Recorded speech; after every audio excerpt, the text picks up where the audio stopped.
Alam mo bang itong si Bossing Vic Sotto, tatahitahimik lang yan, pero siya ang tinaguriang the silent billionaire. Yes, we're talking about the capital B in billionaire. Kung si Willie Revilla may lantaran ng yaman, si Bossing naman ay hindi mo alam na may patagong mga ari-arian. Sa video na ito, pag-uusapan natin ang ari-arian ng nag-iisang bossing ng bayan, si Vic Sotto. Nako, panoorin mo tong video na to hanggang sa dulo. Siguradong malulula ka sa pagmamay-ari ni Bossing Vic Sotto. Si Bossing Vic Sotto ay isang kilalang komedyante at host ng longest running noontime show sa buong mundo, ang Eat Bulaga. Hindi lang siya basta Pinoy celebrity, haligi na siya ng industriya. Kalahating siglo na rin siyang nagtatrabaho sa showbiz industry. Yes, 50 years. Grabe, no? And for sure, sa 50 plus years na yon, nakapagpundar na ng napakaraming ari-arian si Bossing Vic Sotto. Pero ano-ano kaya yung mga yon? Tara, pag-usapan natin.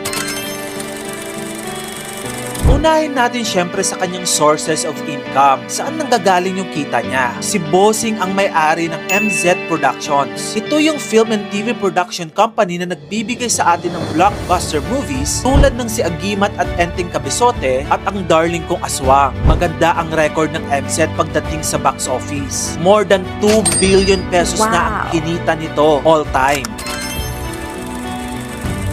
Eto, exciting to. Pag-usapan natin yung car collection ni Bossing Vic Sotto. Eto, imagine, nagmamay-ari siya ng napakaangas na Ferrari FF. Yung presyo nga nito, pwede mo nang pambili ng house and lot eh. Ito ay nagkakahalaga ng 16 million pesos. Of course, nandyan din yung Mitsubishi Pajero niya na nagkakahalaga ng 2.7 million pesos. Gaya ng ibang mga celebrities, meron din siyang Ford Mustang GT na nagkakahalaga ng 4.1 million pesos. Pero ano nga ba yung everyday drive ni Bossing? Ang sagot, Audi Q3. Ito ay isang luxury SUV na sa loob ay sobrang high-tech at isa sa mga pinaka-komportableng luxury SUV sa buong mundo. Ang presyo, 3.5 million pesos.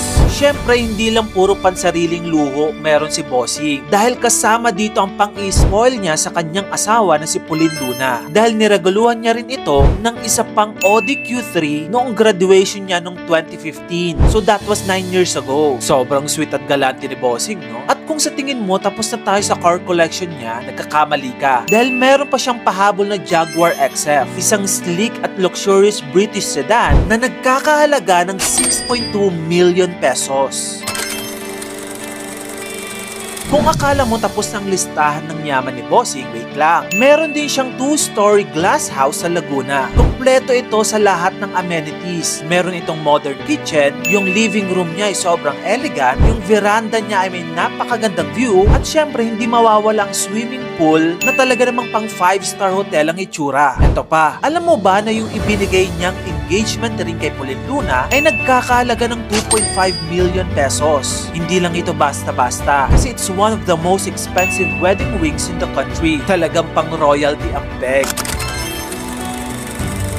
At eto na nga, mag-net worth reveal na tayo. Handa ka na ba? Yung malalim, Vic Sotto is now worth 1.2 billion pesos. Si Bossing Vic Sotto ay pasok sa top 10 billionaire list ng mga celebrity dito sa Pilipinas. Hindi na ako magtataka, kalahating siglo na siya sa industriya. And still, is one of the icons who's still working almost every day at nakikita natin sa telebisyon 5 days a week. Kita mo na? Silent pero deadly si Bossing pagdating sa yaman. Kasi naman hindi lahat ng bongga ay dapat maging maingay. At minsan ang mga tahimik ang pinakasorpresa. Ikaw, kung meron kang yaman ni Bossing Vic, tutularan mo rin ba siya na hindi kailangan i-expose lahat ng yaman at ipagmamalaki ang lahat ng iyong pinaghirapan sa lahat ng iyong mga kaibigan? Tara, pag-usapan natin sa comment section. Kung gusto mo pa na magaytong klaseng content, i-follow mo na ako. Yun lang, maraming salamat sa panonood.